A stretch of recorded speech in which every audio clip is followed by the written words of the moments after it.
Caleuche es un legendario barco fantasma de la mitología de Chiloé en el sur de Chile. La leyenda del Caleuche se relaciona con muchos aspectos de la historia y de las creencias del archipiélago.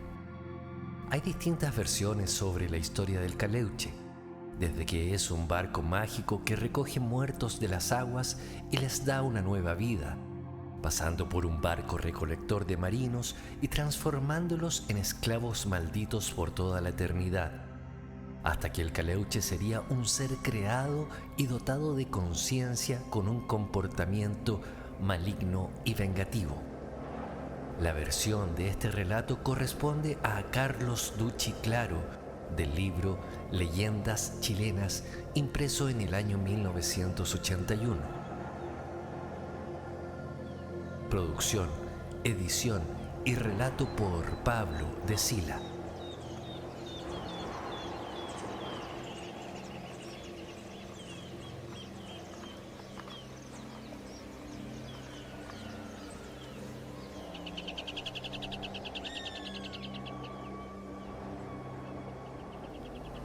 No era un pueblo, no podía serlo. Se trataba solo de un pequeño número de casas agrupadas a la orilla del mar, como si quisieran protegerse del clima tormentoso, de la lluvia constante, de las acechanzas que pudieran venir de la tierra o del mar. Para los hombres que vivían allí, Chiloé, la isla grande, era un continente casi desconocido. Queilén y Chonchi quedaban lejos. Solo se navegaba a ellos de tarde en tarde para vender el producto de la pesca.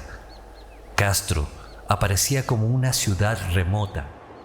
La esperanza de algunos jóvenes era llegar hasta ella y allí quedarse, o partir para rumbos más distantes, pero esto aparecía como un sueño, como una formidable ilusión. Había cultivos en los campos más allá de las casas, sobre todo papas, avena y hortalizas. Algunos vacunos y bastantes ovejas se veían en rústicos corrales, pero principalmente la actividad de todos, el ritmo de la vida, estaba determinada por el mar.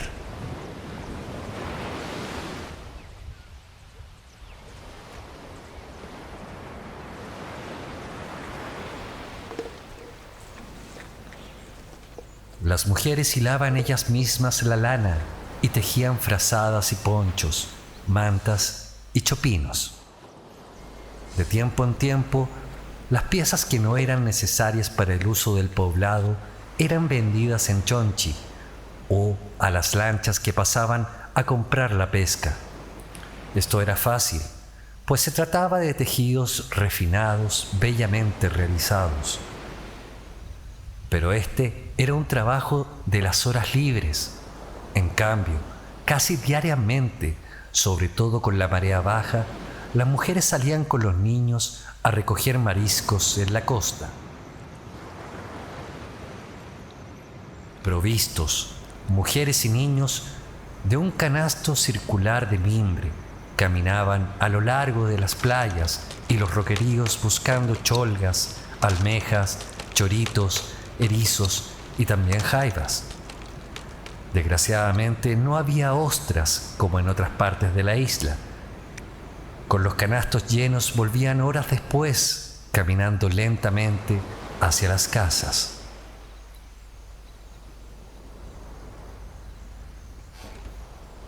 En la pieza grande de la casa de don Pedro se habían reunido casi todos los hombres del caserío. Había de todas edades, 2 muy jóvenes y 1 muy viejo. Conversaban lentamente y de vez en cuando bebían un vaso de chicha de manzana. Aunque el mar no estaba muy próximo, podía oírse como una música de fondo, el ruido constante y acompasado del oleaje.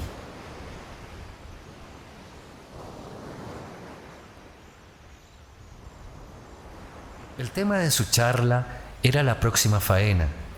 Saldrían a pescar de anochecida y sería una tarea larga y de riesgo. Pensaban llegar lejos, quizás hasta la isla Chulín, en busca de jurel, róbalo y corvina. No todos participarían en la pesca, otros saldrían por la costa buscando mariscos. Lo importante era tener un acopio suficiente cuando en 2 o 3 días más, como esperaban, la lancha que venía del norte pasara a buscar sus productos.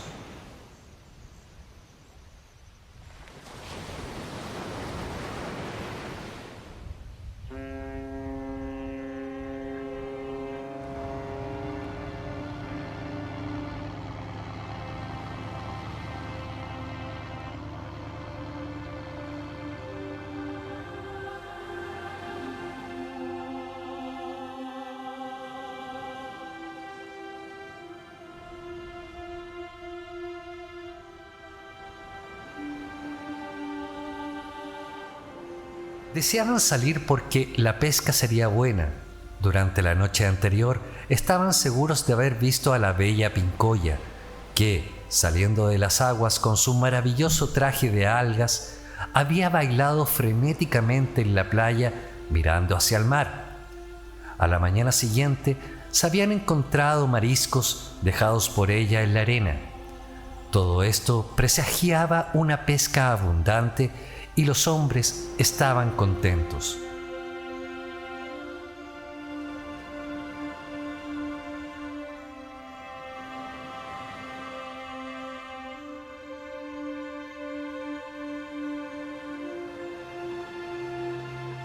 No todos saldrían porque, como siempre, don Segundo, el hombre mayor, se quedaría en tierra. Iría a buscar leña. Le gustaba entrar en el bosque para cortar los árboles, pues no le temía al pequeño y horrible Trauco, este ser chico y desagradable que iba siempre armado de un toqui. Tenía una enorme fuerza y podía torcer a un hombre a la distancia con solo mirarlo. En todo caso, no se acercaría a las plantas de murta que atraían al Trauco. Prefería ir él, porque si hubiera ido una mujer o una muchacha, algo habría podido suceder. Para ellas el Trauco era irresistible. No solo eso, arreglaría con tesón y paciencia los barcos dañados o las redes destruidas. Ayudaría a las mujeres en los trabajos del campo o a cuidar los animales, pero no navegaría en el mar.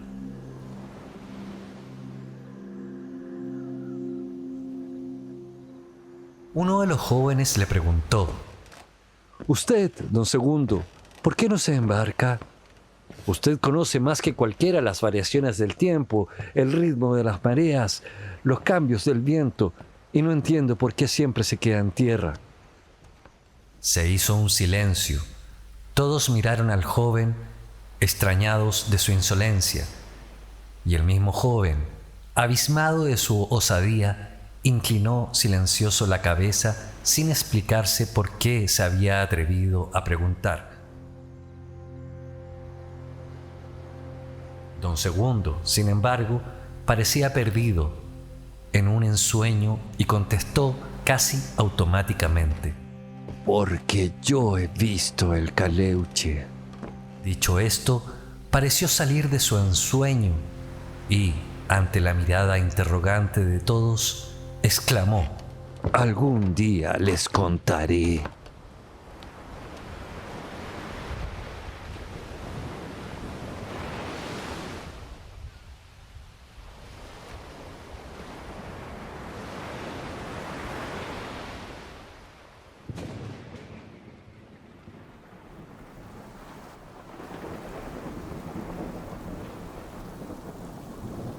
Meses después estaban todos reunidos en la misma pieza.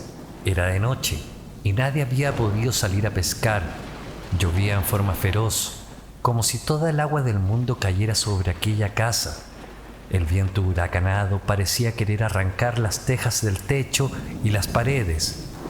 Y además, el mar no era solo un ruido lejano y armonioso, sino un bramido sordo y amenazador.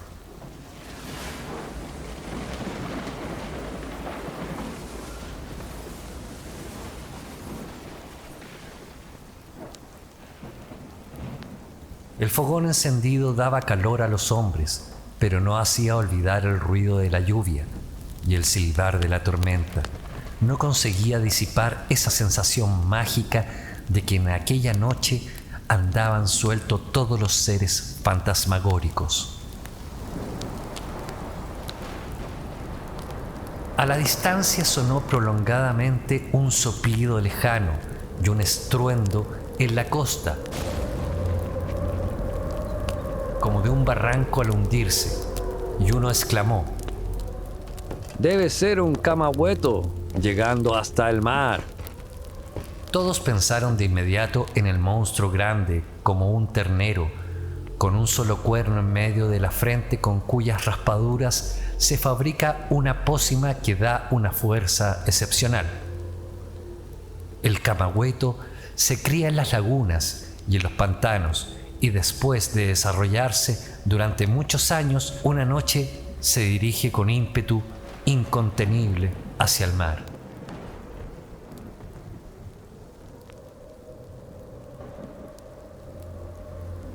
El camahueto se cría en las lagunas y en los pantanos, y después de desarrollarse durante muchos años, simplemente una noche se dirige con ímpetu incontenible hacia el mar.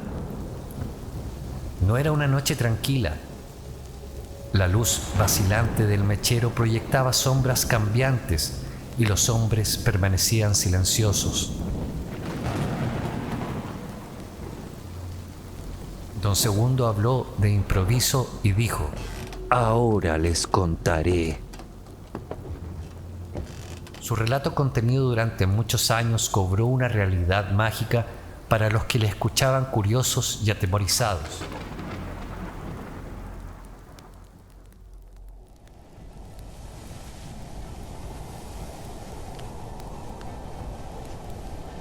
Hace mucho tiempo había salido navegando desde Ancud con el propósito de llegar hasta Quillón. No se trataba de una embarcación pequeña, sino de una lancha grande de alto bordo y sin embargo fácil de conducir, con 2 velas que permitían aprovechar al máximo un viento favorable. Era una lancha buena para el mar y que había desafiado con éxito muchas tempestades. La tripulaban 5 hombres además de Don Segundo, y el capitán era un chilote recio, bajo y musculoso, que conocía todas las islas y canales del archipiélago, y de quien se decía que había navegado hasta los estrechos del sur y había cruzado el Paso del Indio y el Canal de Messier.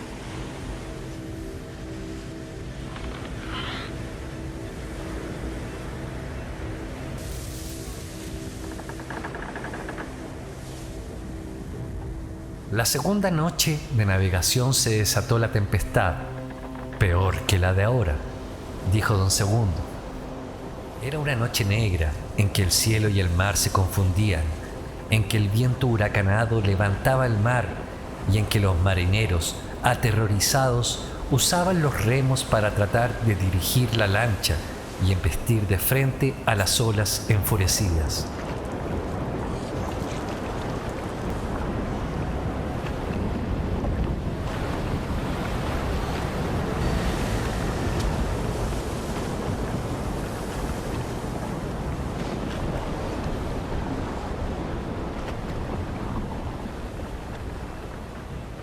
El mar, que es el sustento y la aventura del chilote, que forma parte de su vida y es su amigo, se había transformado en un ser extraño y hostil, que quería destruir a esos osados que lo surcaban y que no conocían la piedad. Habían perdido la noción del espacio y del tiempo, y empapados y rendidos encomendaban su alma, seguros de morir.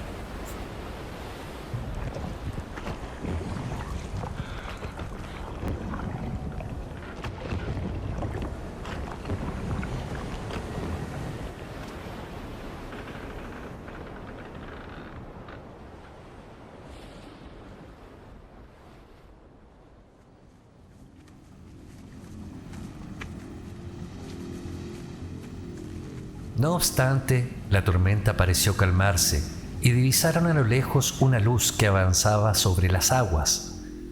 Fue acercándose y la luz se transformó en un barco, un hermoso y gran velero, curiosamente iluminado, del que salían cantos y voces. Irradiaba una extraña luminosidad en medio de la noche, lo que permitía que se destacara su casco y sus velas oscuras.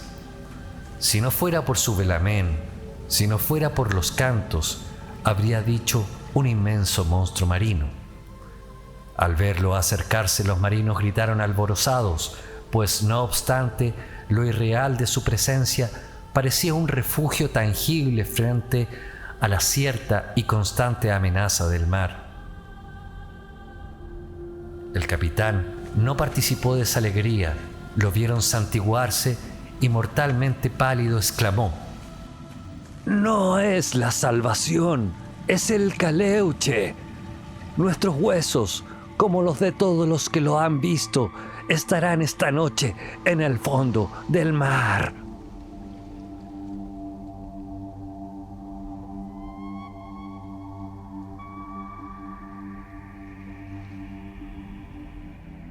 El Caleuche ya estaba casi encima de la lancha cuando repentinamente desapareció.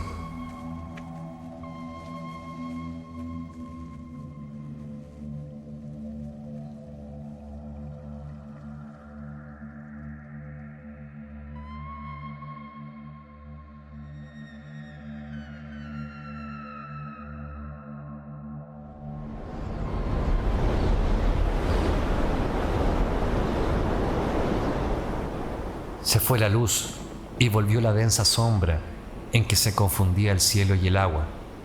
Al mismo tiempo volvió la tempestad, tal vez con más fuerza, y la fatiga de los hombres les impidió dirigir la lancha, y en el embravecido mar, hasta que una ola gigantesca la volcó.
Algo debió golpearlo, porque su último recuerdo fue la gran ola negra en la oscuridad de la noche.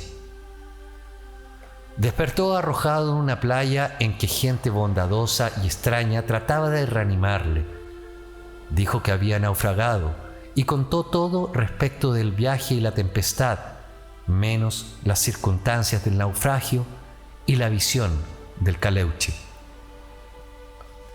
De sus compañeros no se supo más, y esta es la primera vez en que la totalidad de la historia salía de sus labios.